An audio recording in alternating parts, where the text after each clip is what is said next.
Jó era uma pessoa íntegra e justa, sempre empenhado em viver uma vida moral e tinha uma relação muito disciplinada com Deus. Na terra de Uz vivia um homem cujo nome era Jó.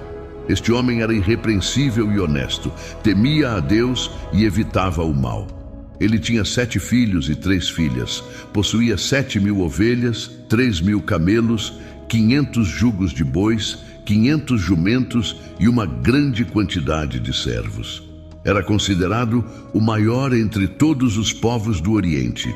Os filhos de Jó costumavam realizar festas em suas casas, em seus aniversários, e convidavam suas 3 irmãs para comer e beber com eles. Após um período de celebrações, Jó organizava um ritual de purificação para eles. Bem cedo pela manhã, ele oferecia um sacrifício queimado por cada um, pensando: talvez meus filhos tenham pecado e amaldiçoado Deus em seus corações. Essa era a prática constante de Jó, conforme descrito no 1º capítulo, versículos de 1 a 5. Deus destacou as virtudes de Jó para Satanás. No entanto, Satanás argumentou que Jó era justo apenas porque Deus o favorecia abundantemente. Certo dia, os anjos vieram se apresentar perante o Senhor, e Satanás também estava entre eles. O Senhor perguntou a Satanás: de onde você vem? Satanás respondeu ao Senhor andando por toda a terra, indo e vindo por ela. Então, o Senhor disse a Satanás: você reparou no meu servo Jó? Não há ninguém na terra como ele, um homem íntegro e correto, que teme a Deus e evita o mal. Será que Jó teme a Deus sem motivo? Replicou Satanás. Você não colocou uma proteção ao redor dele, de sua casa e de tudo o que ele possui? Você abençoou tudo o que ele faz, e seus rebanhos e manadas se espalharam pela terra. Esses diálogos entre Deus e Satanás são narrados no livro de Jó, capítulo 1, versículos de 6 a 10. Satanás desafiou Deus, dizendo que se fosse permitido infligir sofrimento a Jó, ele mudaria e amaldiçoaria a Deus. Deus permitiu que Satanás atormentasse Jó para testar essa ousada afirmação, mas proibiu que tirasse a vida de Jó. Mas estenda a sua mão e ataque tudo o que ele possui, e com certeza ele o amaldiçoará na sua cara, disse o Senhor a Satanás. Muito bem, então, tudo o que ele possui está em seu poder, mas não ponha a mão sobre o próprio homem. Então, Satanás saiu da presença do Senhor. Estes eventos são descritos no livro de Jó, capítulo 1, versículos 11 e 12. Jó recebeu 4 notícias num único dia, informando que suas ovelhas, servos e 10 filhos haviam morrido, vítimas de invasores ladrões ou desastres naturais. Num dia, enquanto os filhos e filhas de Jó estavam festejando e bebendo vinho na casa do irmão mais velho, um mensageiro chegou até Jó e disse: os bois estavam arando e os jumentos pastando por perto, quando os sabeus atacaram e os levaram. Eles mataram os servos à espada, e eu fui o único que escapou para contar a você. Enquanto ele ainda falava, outro mensageiro chegou e disse: o fogo de Deus caiu dos céus e queimou as ovelhas e os servos, e eu fui o único que escapou para contar a você. Enquanto este ainda falava, chegou mais um mensageiro. Os caldeus formaram 3 grupos de ataque e deram um ataque surpresa aos seus camelos, levando-os embora.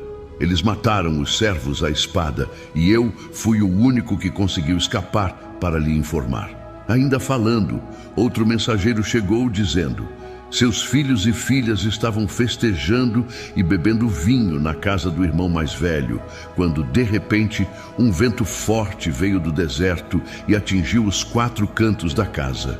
Ela desabou sobre eles e eles morreram. Eu sou o único que escapou para contar a você. Esses eventos trágicos são descritos no livro de Jó, capítulo 1, versículos 13 a 19. No seu luto, Jó rasgou suas vestes e raspou a cabeça, mas ainda assim louvou a Deus em suas orações. Então Jó se levantou, rasgou seu manto, rapou sua cabeça e, prostrado ao chão, adorou, dizendo: Nu saí do ventre da minha mãe e nu partirei. O Senhor deu e o Senhor tirou. Bendito seja o nome do Senhor. Em tudo isso, Jó não pecou, nem atribuiu a Deus qualquer falta.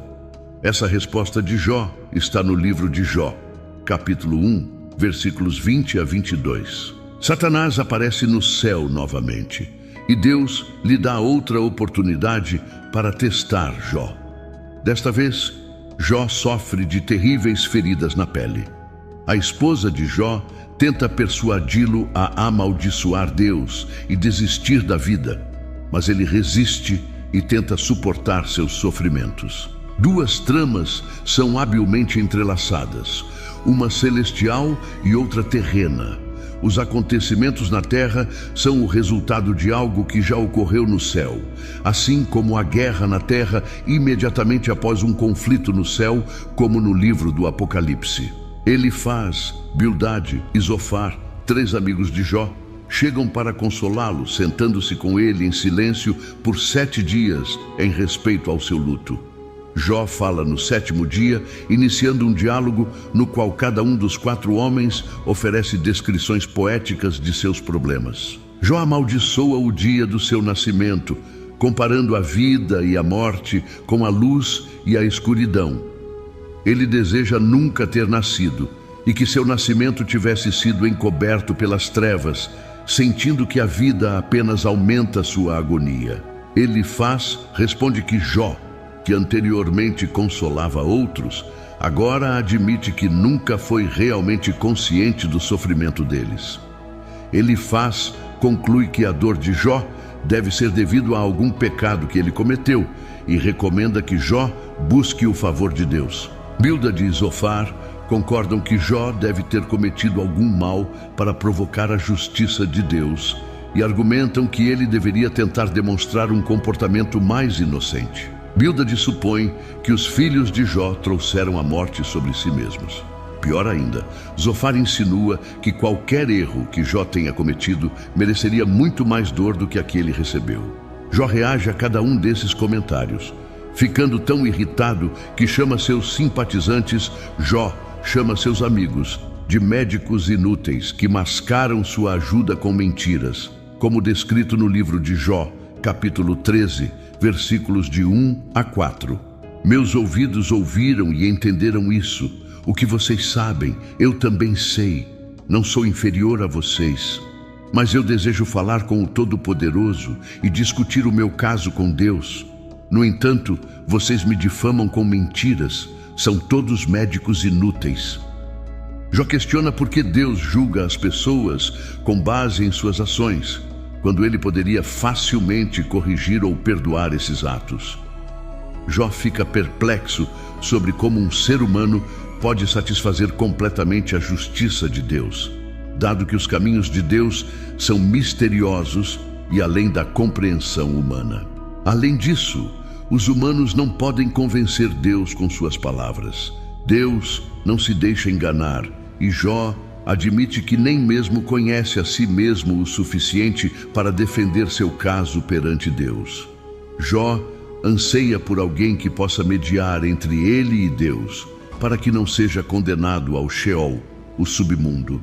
Jó acredita que no céu há uma testemunha ou redentor que atestará sua integridade, como ele expressa no capítulo 19, versículo 25. Sei que o meu Redentor vive e que no final ele se levantará sobre a terra. E no capítulo 16, versículo 19, agora mesmo a minha testemunha está no céu, o meu advogado está nas alturas. O sofrimento se torna insuportável para Jó, e ele se torna amargo, ansioso e assustado. Ele lamenta a injustiça de Deus, permitir que pessoas más prosperem, enquanto ele e muitas outras pessoas honestas sofrem. Jó quer enfrentar Deus e protestar, mas não consegue encontrá-lo fisicamente. Ele pensa que a sabedoria está oculta da humanidade, mas resolve persegui-la temendo a Deus e evitando o mal. Eventualmente, Deus intervém no diálogo divino da primeira rodada. Durante seus discursos, Jó pediu a Deus 36 vezes que falasse com ele. Agora, seu desejo é atendido. Nas 2 vezes em que Deus fala com Jó, isso acontece no meio de uma tempestade. Há um certo humor na maneira como Deus se dirige a ele. Jó é lembrado por Deus de que ele é o Criador de tudo. Deus percorre sua impressionante atividade de criar e sustentar o mundo, perguntando a Jó se ele poderia igualar essa obra. Ele termina perguntando se Jó está em posição de julgar, dizendo que é impertinente para Jó acreditar que Deus deveria se explicar a ele. Jó é feito sentir-se muito pequeno. Eventualmente, Jó responde: sou indigno. Como posso responder-lhe? Coloco minha mão sobre a boca, falei uma vez, mas não tenho resposta, 2 vezes, mas não direi mais nada. Deus restaura a Jó seus filhos, 7 filhos e 3 filhas, propriedades, camelos e rebanhos de ovelhas, tornando-o muito mais rico e feliz do que antes. Como servo de Deus, Jó é reabilitado. Por outro lado, os 3 amigos de Jó são severamente repreendidos por Deus, que diz que eles não falaram corretamente sobre Jó, indicando que não devemos citar seus discursos como se fossem verdades. O notável nas 2 rodadas de Deus com Jó é que ele ainda não responde às indagações de Jó e não lhe conta sobre sua aposta com Satanás. Jó não precisava saber o que estava acontecendo no céu, porque Deus tinha seus motivos para permitir que ele sofresse. Devemos ter em mente uma diferença aguda entre a compreensão judaica deste livro e a cristã. O judeu dos tempos do Antigo Testamento não podia ver os problemas da vida temporal à luz da eternidade. Ele sentia que a justiça de Deus deveria ser vista nesta vida, já que tanto pessoas boas quanto más iam para o mesmo destino, o Sheol, lugar de existência sombria onde os espíritos partidos dormiam. Os cristãos, por outro lado, têm um ponto de vista completamente diferente sobre o sofrimento atual. Eles veem a maior visão do céu à luz da obra de Cristo. O sofrimento neste mundo empalidece em comparação com a vida que nos espera no céu. Consequentemente, há apenas insinuações de vida após a morte ao longo do livro de Jó. Em um momento, Jó declara que encontrará Deus após sua morte. Mas este não é um tema recorrente no livro, e ele não tem ideia de como isso acontecerá. O livro de Jó tem 2 tramas principais, a trama divina e a terrena. O livro começa com a trama celestial, a reunião de Deus no céu com Satanás. Satanás era um anjo cuja função era relatar pecados. Ele era o advogado de acusação de Deus, que viajava pela terra para relatar a Deus como eram os seres humanos. No tempo de Jó, Satanás havia se tornado tão cínico que não acreditava que alguém pudesse amar a Deus pelo próprio Deus. Ele acreditava que as pessoas só amavam a Deus pelo que ele podia lhes proporcionar. Assim, ocorre um debate entre Deus e Satanás, com Satanás argumentando exatamente isso. Deus pergunta a Satanás se ele encontrou Jó em suas viagens pela terra.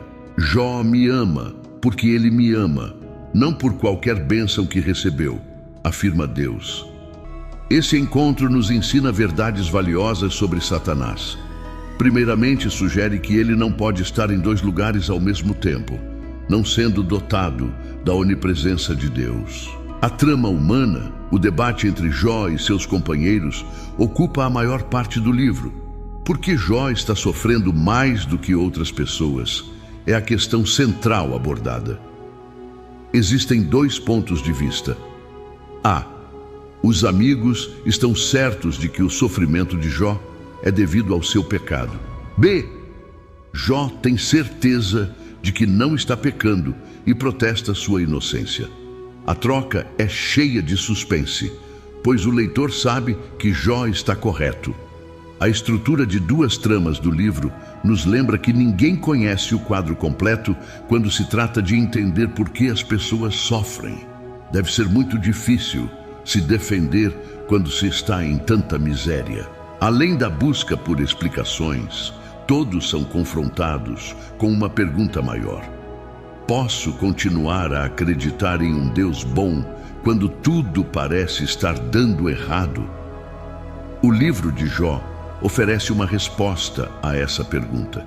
Qual foi a maior dor de Jó? Isso esclarece a importância deste tópico. Foi uma confrontação física.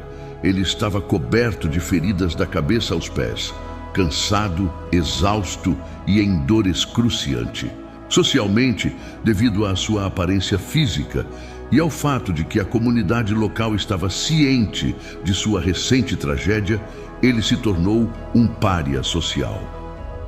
As pessoas andavam do outro lado da rua, em vez de conversar com ele, enquanto ele se sentava na pilha de cinzas na extremidade da aldeia. Até os adolescentes riam dele.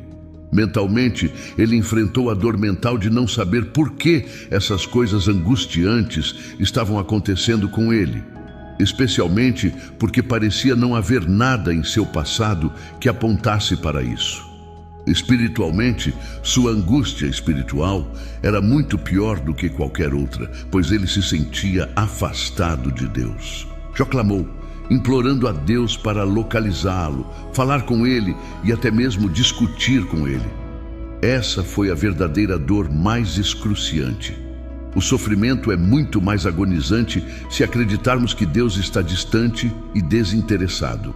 No entanto, quando Jó finalmente conseguiu falar com Deus, as coisas não aconteceram como planejado. Para os cristãos, o livro de Jó pode ser visto no contexto do Novo Testamento.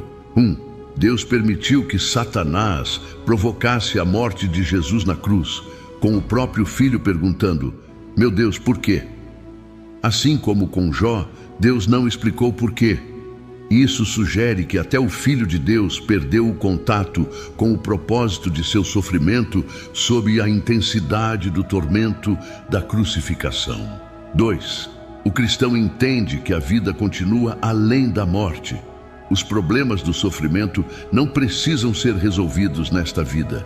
É interessante notar que na versão grega do livro de Jó, um versículo adicional foi acrescentado, afirmando que ele, Jó, ressuscitará com aqueles que o Senhor ressuscitar. 3. Essa esperança de ressurreição nos lembra que haverá uma reivindicação final de Jó. Os cristãos acreditam que Jesus retornará para julgar os vivos e os mortos no final dos tempos. Um dia haverá uma cena de tribunal em que Jesus se sentará como juiz, e todas as pessoas más e piedosas que já viveram estarão diante de seu trono para serem julgadas de acordo com suas ações no corpo. Então, tudo pelo que Jó ansiou está prestes a se tornar realidade. A justiça de Deus será aplicada a toda a raça humana em uma reivindicação pública de justiça. Acabamos de explorar as profundezas da história de Jó, uma jornada de fé, sofrimento e redenção que toca a alma e desafia nossa compreensão. Se você se sentiu inspirado, intrigado ou até mesmo questionando, saiba que há muito mais a descobrir. Cada história que compartilhamos aqui é uma nova oportunidade de olhar para dentro de nós mesmos e para o mundo ao nosso redor. Não perca nenhum momento dessas explorações fascinantes. Inscreva-se agora. Dê um like se você se conectou com a história de hoje e compartilhe nos comentários como ela impactou você.